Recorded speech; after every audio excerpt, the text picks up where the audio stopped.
اردو زبان کے معروف شاعر و ادیب خلیل مامون کے انتقال پر تعزیتی اجلاس و دعائیہ نشست بنگلور میں ادارہ ادب اسلامی کے تحت کل بروز اتوار 7 جولائی 2024 دارالسلام کے بفٹ ہال میں منعقد ہوا۔ اجلاس خلیل مامون کے قریبی دوست کرناٹک اردو اکیڈمی کے سابق چیئرمین عزیز اللہ بیگ کی صدارت اور ندیم فاروقی کی نظامت میں ہوا۔ اجلاس اس موقع پر خلیل مامون کے فرزند مصباح الرحمان اور دختر رویا رحمان خصوصی طور پر مدعو تھے۔ ریاست کے اہم شعراء و ادبا نے خلیل مامون کی زندگی، ادبی خدمات، ادبی کارناموں پر روشنی ڈالی۔ جنوبی ہند نیوز سے بات کرتے ہوئے عزیز اللہ بیگ اور ملنسار اطہر نے مذہبی نقطہ نظر سے خلیل مامون کے لٹریچر اور خیالات پر گفتگو کی اور یہ بات کہی کہ آپ تصوف صوفیزم کی جانب مائل تھے۔ مذہب اسلام کی اہم شخصیات، اولیاء کرام اور قرآن مجید کے پیغام کو گہرائی سے جاننے کے لیے ہمیشہ مطالعہ کرتے تھے۔ قرآن مجید کے ادبی محاسن پر آپ نے الامین کالج میں تاریخی سیمینار منعقد کیا تھا، لیکن خلیل الرحمان عرف خلیل مامون مذہبی معاملات میں شدت پسندی، انتہا پسندی کے مخالف تھے۔ اس موقع پر خلیل مامون کی دختر رویا رحمان نے اپنے تاثرات پیش کرتے ہوئے کہا کہ ان کے والد محترم کے خیالات کافی لبرل تھے، کبھی کسی طرح کی سختی نہیں کرتے تھے اور بین مذہبی اتحاد کے حامی تھے۔ جنوبی ہند نیوز رپورٹ۔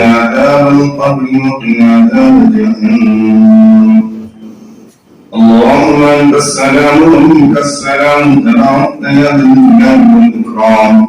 اللهم انت السلام ومنك السلام تباركت يا ذا الجلال والاكرام. خلوص پہ کر خلیل مامون یاد آئے، وہ خلق پرور، وہ خلق پرور خلوص پہ کر خلیل مامون یاد آئے۔ بتائیے سر، آج خلیل مامون صاحب کے انتقال کے بعد پہلا تعزیتی اجلاس یہاں پر ہوا ہے۔ ہاں، خلیل مامون کے حق میں دعائیہ کلمات سنے گئے، تعزیتی کلمات سنے گئے، ان کی زندگی کے مختلف پہلوؤں پر روشنی ڈالی گئی اور ان کے قریبی احباب اور دوست احباب جو تھے، ان کے ساتھ کام جنہوں نے کیا، ان تمام نے اپنی حاضری سے ثابت کیا کہ وہ خلیل کو کتنا چاہتے تھے۔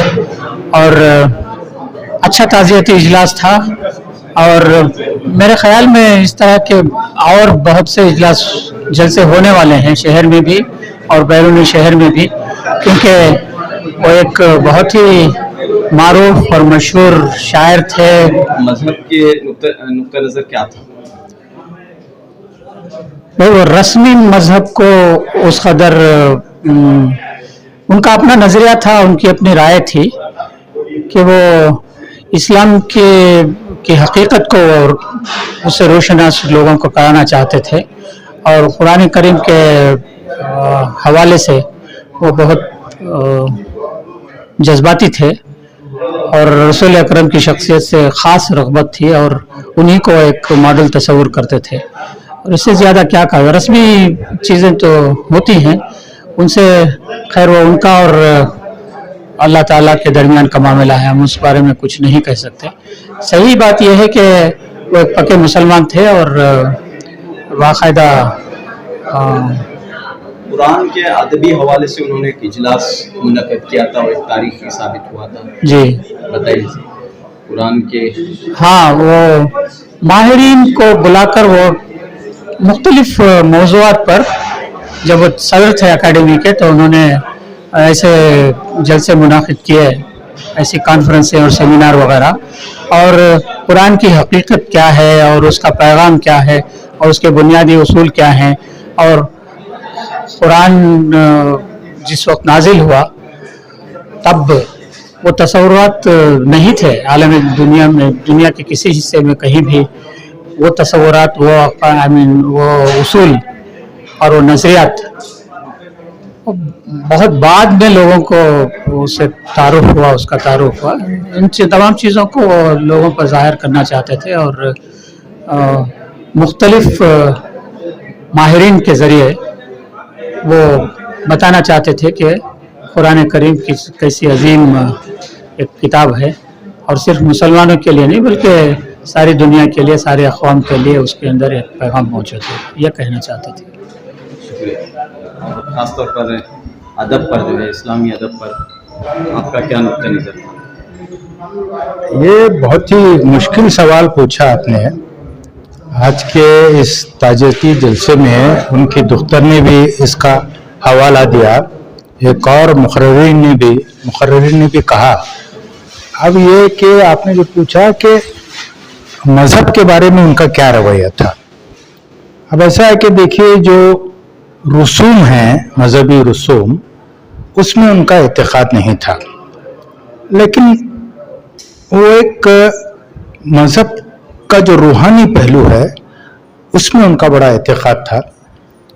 जैसे कि उनकी बहुत मशहूर नज़्म है जिसका उन्वान है जुम्मा, जिसमें वो कहते हैं कि आज जुम्मा का दिन है, सारे लोग नमाज पढ़ने के लिए गए हैं और मैं घर में अकेला बैठा हूँ। मुमकिन है ये उनके और अल्लाह के बीच का मामला है, लेकिन मैं ये नहीं समझता कि वो गैर मजहबी आदमी थे। ठीक है, लेकिन अंदर से एक रूहानी आदमी थे, सूफी मिजाज था उनका, खानखाही निज़ाम में उनका बड़ा इत्तेक़ाद था और जो हमारे सूफिया कराम की जो तालीमात हैं उन पर उनकी बड़ी गहरी नज़र थी और ज़िंदगी को देखने का जो नज़रिया था वो फ़लसफ़ियाना नज़रिया था, सूफियाना नज़रिया था, वही उनकी शायरी में झलकता है। मगर ये कहना कि वो मज़हब बेजार थे, ये बात मेरे ख़्याल से मुनासिब नहीं है और उनके लिए उनके तय हमारी ज़्यादती होगी। ज़ाहिरी रसूम में, मज़हब के जो ज़ाहिरी रसूम है उससे वो बेनियाज थे। ज़िंदगी के आखिरी अय्याम में वो तसव्वुफ़ की तरफ माइल थे, आपको ऐसा महसूस हुआ? ज़िंदगी के आखिरी अय्याम में कहना मुनासिब नहीं होगा। शुरू से ही सूफीज़म की तरफ उनका मैलान था, काफ़ी उन्होंने सूफीज़म का मुताला किया था। उसकी झलक उनकी गज़लिया शायरी में भी है, उनकी नज़मों में भी है। जैसा कि मैंने पहले भी कहा, फ़लसफ़ा में उन्होंने एमए किया था, तो फ़लसफ़ियाना अंदाज से ज़िंदगी को देखते थे, सूफियाना अंदाज से ज़िंदगी को देखते थे और इसका इज़हार उन्होंने शायरी में भी किया। इब्तिदा से उनका मिजाज सूफियाना रहा है। बताइए सर, आप कहाँ रहते हैं, क्या नाम है आपका? मेरा नाम मोहम्मद असलम है, मैं रहता हूँ कैलिफोर्निया लॉस एंजेलिस में रहता हूँ। यहाँ पर अभी एक चंद हफ्तों के लिए आया हूँ। अब ये इत्तेफाक से मालूम हुआ कि ये एक जलसा हो रहा है, इसमें शिरकत करने का मौका मिला और मैं शिरकत किया, बहुत मुतासिर हुआ। क्या खलील मामून साहब के ताल्लुक से आप क्या कहना? मैं इनको पूरी तरह जानता नहीं था। अब सालार अखबार की कापी मुझे आती है कैलिफोर्निया में, उसका मजमून पढ़ा, बहुत मुतासिर हुआ। उसका अशार देख के बोला भाई ये तो बड़े दिल को छूने वाला अशार है। उसी वक्त मेरे ज़हन में कुछ ख्याल आया कि मैं दो खतात लिखे और वो लिखने के बाद मुझे यहाँ पढ़ने का मौका मिल गया हो। वैसे वहाँ अमेरिका में उर्दू के मुशायरे और प्रोग्राम होते रहते हैं और बहुत सारे लोग कामयाब बनाते मुशायरों को। वालिद साहब गुजरे हैं, काफ़ी लोग ताज़ियत का इज़हार कर रहे हैं जी। क्या कह रही हैं आप?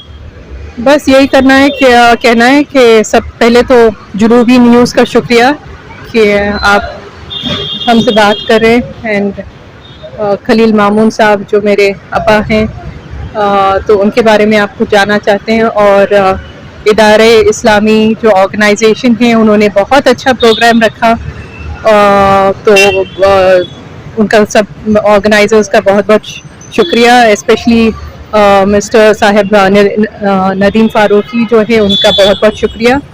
और मुझे बस खलील मामून साहब के हवाले से ये कहना है कि वो बहुत ही बड़े शख्स थे। जैसे बोलते हैं हम लार्जर देन लाइफ, तो वैसे थे। एंड मुझे बचपन से ही बहुत सिखाया गया कि you have to be bold, you have to do a lot that is very mediocre in life. जो बोलते हैं मीडियोकर लाइफ नहीं जीनी है, अब उसको आप एक्सप्लोर करना है कि लाइफ में कैसे जीना है. तो हर मामले से, चाहे वो उर्दू के मामले से हो, चाहे वो रिलीजन के मामले से हो, वो हमेशा उनका ख्यालात बहुत ही लिबरल था. ही वॉज इन, जैसे हम बोलते हैं कि अंग्रेजी में लिबरल माइंडेड इंडिविजुअल. तो उस हिसाब से उन्होंने अपनी ज़िंदगी की है, उस हिसाब से उन्होंने बहुत ही पैशनेटली काम किया है उर्दू के लिए, और उर्दू के लिए वो जिंदा थे. वो उनका main purpose in life was to improve Urdu language, to spread it across the world, and he did that beautifully with his poems, with his nazms, with his ghazals, and also he was controversial and he didn't really care about anybody out there. जो उनको बोलना था वो बोल देते थे साफ सीधा. ये कभी नहीं सोचा कि मैं ये ऐसा बोलूँगा तो लोग क्या कहेंगे. उन लोगों की उनको परवाह नहीं थी, क्योंकि इतने स्ट्रेट फॉरवर्ड थे और वो ऑनेस्ट थे. मैं उनको समझती हूँ कि अगर कोई इंसान बनना चाहता है कि एक ऑनेस्ट आदमी, तो you have mister Khalil Mamoon for an example. He is, जैसे बोलते हैं, he is my pride, he is my hero, and we all love him and we will miss him.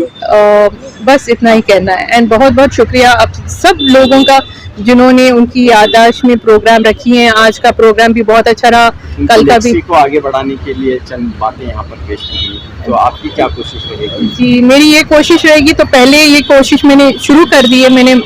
मैंने अपने आप से एक वादा किया है कि उनका जो भी अधूरा काम है उसको मुकम्मल करना है, और ये भी करना है कि उनकी एक ऑटोबायोग्राफी लिखी है उन्होंने, तो वो पब्लिशर के पास थी. तो किसी ने, उनके दोस्त ने, अकरम नक्काश साहब गुलबर्गा से, उन्होंने मुझे बोला कि बेटा उनकी किताब है तो पब्लिश करनी है, तो देखो कहाँ पे है, किससे बात कर रहे हैं वो.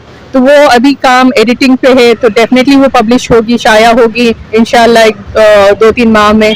और ये भी है कि उनकी काफ़ी सारी नज़में जो लिखे थे और पब्लिश नहीं हुई है, उसका भी हम काम में लेने वाली हूँ कि उस काम को भी मुकम्मल करना है.